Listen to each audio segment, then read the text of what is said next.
Donc là, c'est chez toi, hein, c'est là où tu fais toutes tes vidéos, et en plus, tu y habites. Exactement, voilà, en partie les vidéos, surtout pour MTV. Et alors les photos, là-haut, là, c'est tous les gens avec qui tu as eu des relations extra-conjugales, c'est ça? Entre autres. Et figure-toi qu'il y a un chat. Alors je te laisse imaginer le...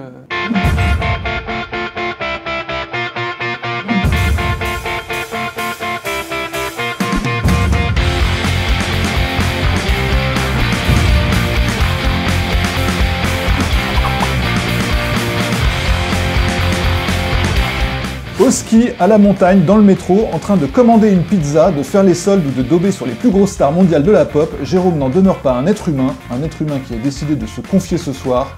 Bonsoir Jérôme. Bonsoir. Merci d'avoir accepté de nous recevoir chez toi. Est-ce que tu es prêt à nous dévoiler tes secrets? Ouais, j'ai plein de secrets. Alors pas tous, parce qu'il y a des sales histoires dont je suis pas très fier avec des enfants, mais oui, à peu près tous les secrets, oui.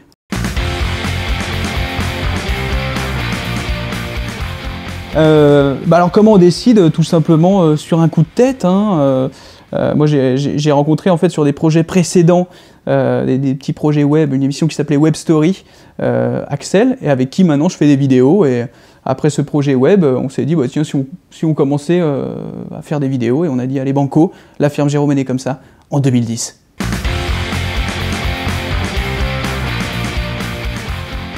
Alors le nom de la firme Jérôme, c'est extrêmement simple. Je m'appelle vraiment la firme Jérôme. Tu veux dire que ton nom de famille c'est la ferme? Non, mon nom de famille c'est Jérôme, mais mon prénom c'est la ferme. Si, c'est vrai. C'était une erreur, ça a été une erreur à la clinique, en fait. C'est quand il a fallu décider de mon prénom, il y a la dame qui demandait bon, comment on l'appelle, le marmot, tout ça. Et il y avait mon grand frère qui était déjà né, qui arrêtait pas d'embêter mon père qui criait comme ça. Et il a fait « La ferme !» Et on l'appelle Jérôme. Et donc, elle a noté la ferme Jérôme. C'est pour ça que je m'appelle la ferme Jérôme. C'est terrible à porter. Hein. Enfin, ça a été très très dur jusqu'au lycée. Puis après, quand j'ai tué quelqu'un, tout le monde s'est calmé, quoi. Plus personne me faisait chier.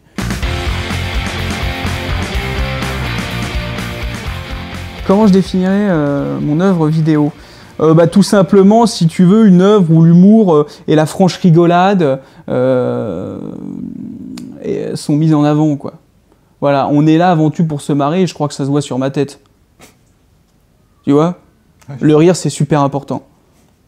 Retiens-le bien, même si Jean Gabin n'est pas une putain, comme il disait. C'est pour les connaisseurs.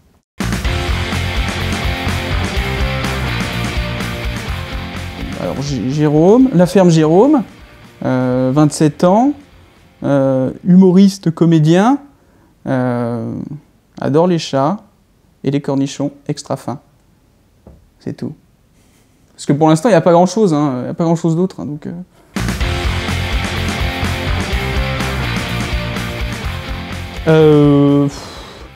généralement, c'est très bio. Je prends pas de... Il n'y a pas beaucoup de gras. C'est sel et poivre. Alors, sel, c'est pas très conseillé, dirait Ducamp, mais on l'emmerde finalement. Donc, tu mets un peu de sel, un peu de poivre, tu ajoutes 2 œufs et tu fais revenir ça 30 minutes au micro-ondes. Four micro-ondes, c'est très bien aussi. Hein. Ça marche. C'est bien.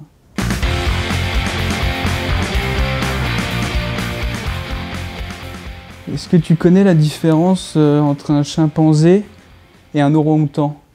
Non. Moi non plus. Ok, c'est efficace. C'est tout. T'as beaucoup chopé avec ça?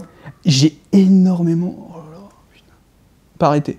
Tout le temps. Direct derrière, c'est dans les toilettes une petite gâterie. Si tu veux. Écoute, je vais la noter alors. Note. Mais après, tu peux prendre n'importe quel animal. Hein. Ou même des objets. Hein. Ça marche aussi avec des objets. Tu réponds moi non plus. Et derrière, normalement, t'as au moins un demi-rire. Facile. Facile. Bon, la ferme? Oui. Est-ce que tu es prêt pour la question des tweetos? Je suis fin prêt, nom de Dieu.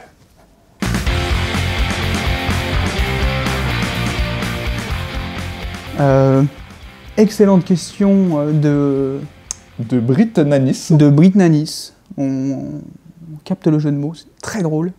Et ben figure-toi, Brit Nanis, que effectivement ça m'intéresserait et j'ai déjà commencé à plancher dessus d'ailleurs. J'ai un petit début là et ça fait oh là là, c'est pas possible. Voilà.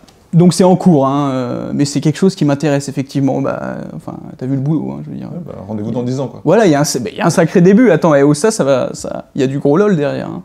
Je peux te dire que tu fous ça dans un café bar, ça cartonne. Hein.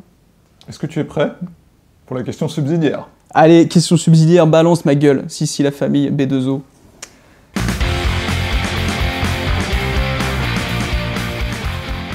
Ouais, j'ai eu Chris Brown au téléphone, juste avant que tu arrives là. Mais il était énervé dans un premier temps.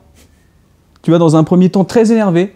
Et il me disait, parce qu'il parle dans un français vraiment impeccable, il me disait je ne suis pas d'accord, pourquoi tu peux parler de ça, moi je chante, je suis là comme ça, c'est pas parce que j'ai pété le nez de Rihanna que t'es obligé comme ça d'être méchant avec moi. Je lui dis alors non seulement vous êtes un mauvais numéro, et là j'ai raccroché. Voilà.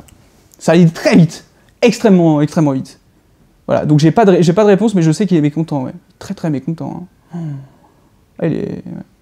Merci la ferme Jérôme, et à très bientôt. Merci à toi.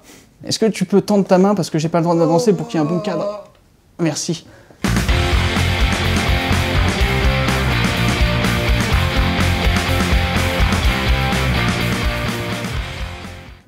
Allez, ferme le clap, Jérôme.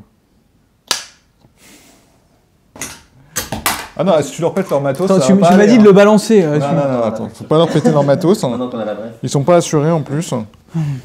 C'était pour le test son, tu vois. Tu pourras mieux synchroniser comme Ah ça. bah là, t'auras pas de problème de synchro là.